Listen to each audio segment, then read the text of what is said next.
But there are two issues that that actually concern us here. One is the question of the Lokpal itself, and the second is the three conditions that they have put. Now, before coming to that, sir, I have stated this earlier, but I want to take a minute of your time to talk about this civil society and the uncivil or the non-civil society. Now, this is something I raised it I raised it a number of times. And if you look back at the etymology of this term, sir, civil society, from what I can remember and what I can recollect, it was a German philosopher Hegel who first coined this term civil society to describe the evolution of modern society. And that civil society was to embrace all the juridical, political and all these structures, and that is how the civil society concept emerged. Karl Marx, who said that Hegel was standing on his head and that he had to be turned on his feet, he had said, yes, civil society, correct, but the anatomy of that civil society is to be sought in political economy. The economic conditions of the people are the ones that finally determine the quality of that civil society. So when we talk of civil society versus parliament, sir, in this August House you have our honourable members like Shyam Benegal, Javed Akhtar, they are in civil society, sir. I mean they are all, and all the honourable nominated members. So let us not divide our society in terms of civility and uncivility. We are all part of that civil society, and as part of that civil society, it's our responsibility to make sure that some things that are wrong in our society will have to be corrected. And therefore, sir, let's take the first issue of the Lokpal. Correctly pointed out, it was in 1968, the late Morarji Desai headed that Administrative Reforms Committee. He made the recommendation of the Lokpal and the Lokayukt. We keep forgetting that. 66, but the recommendation came in 68, and the first bill was brought in 69. 68 itself, and that passed in 69. Yeah, 69. But it was lapsed because the Lok Sabha was dissolved, and therefore it didn't come to the Rajya Sabha. We all know that history. After this, for 9 times, the bills were presented to the Parliament.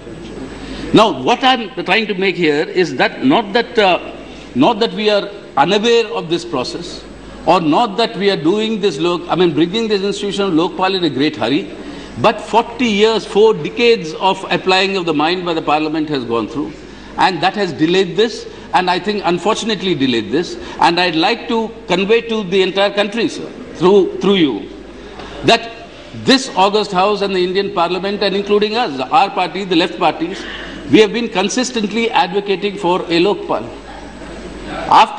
In the time of the VP Singh government, after the Bofors incident, we all said that yes, including the Prime Minister, the Lokpal institution must be created.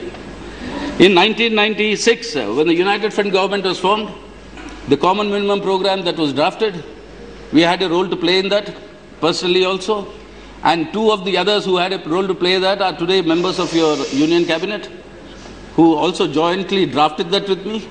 What did we say, sir, in that common minimum program? The current Home Minister and the current Petroleum Minister were both party to this draft, and I will just quote, what did we say, sir? The United Front is committed to a corruption-free and clean administration. A bill to set up Lokpal will be introduced in the first budget session of the 11th Lok Sabha.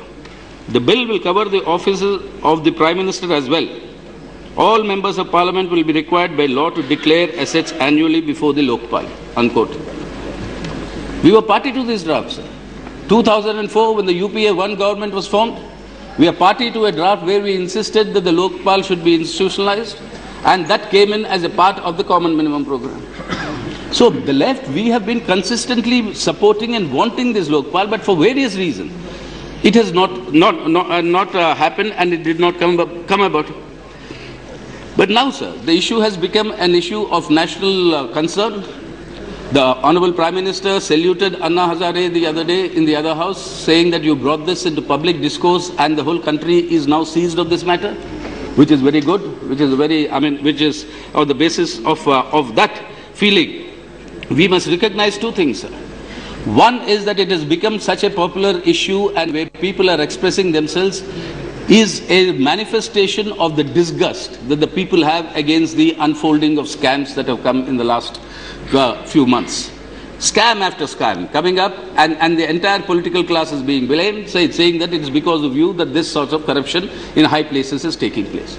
Secondly, sir, we must, I think, in a self-critical way, accept the fact that as the Parliament, as the August House, whenever these issues came up, we also did not rise to the occasion to tackle it immediately. One whole session was wasted, whether we should have the JPC or not. Whenever these issues came up, the Parliament did not intervene, but when the CAG gives a report, when the Supreme Court, Honorable Supreme Court or the CBI proceeds, only then action is taken. What is the message we have sent to the people, sir? That we are not interested. We are not interested, or we are not competent, and therefore only when the other authorities take initiative on this matter, we will act. That is, I think, in retrospect, we must self-critically accept a very big mistake on our part as a Parliament, and therefore you have created this sort of a feeling among the people that the Parliament is not serious, and therefore these public protests and public actions were given certain credibility. And once we accept that, sir, then we should now come down to the issue of, in these 9 drafts that have come of the Lokpal, 40 years of deliberations that have happened, we cannot lose another movement in not establishing the Lokpals. And therefore, on the general Lokpal, I've got 9 points to make, and I'll just put down those points. And one is that the Lokpal should be established, but the first point, that the selection process for the Lokpal, which will be, it has to be broad-based and not only government-loaded, and it also has to reflect the social inclusiveness of our society. Second, the Prime Minister has to be brought under the purview of the Lokpal with the required safeguards. Third, given the fact that during these 40 years of discussion on the Lokpal, the situation in the country has also changed. We have moved towards neoliberal reforms and a new situation has arisen. I think in that background, the definition of corruption has to change. The definition of corruption will have to be widened to include willfully giving any undue benefit to any person or entity, or obtaining any undue benefit from any public servant in violation of laws and rules. This widening of the definition is necessary. It is not only for pecuniary gain that an individual makes, but by an act of that individual in authority, the nation loses, the national exchequer loses. Therefore, it's not only acts of commission, but also acts of omission that should be brought into this ambit, and that is how I think we'll have to safeguard ourselves. As far as the judiciary is concerned, I think there is now an agreement that there should be a separate mechanism and the National Judicial Commission should be established.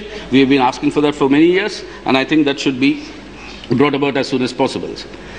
As far as the question of the members of Parliament inside the House, Article 105 makes it clear, but if there are expressions of members acting inside the House under charges of corruption, cash for votes we have seen.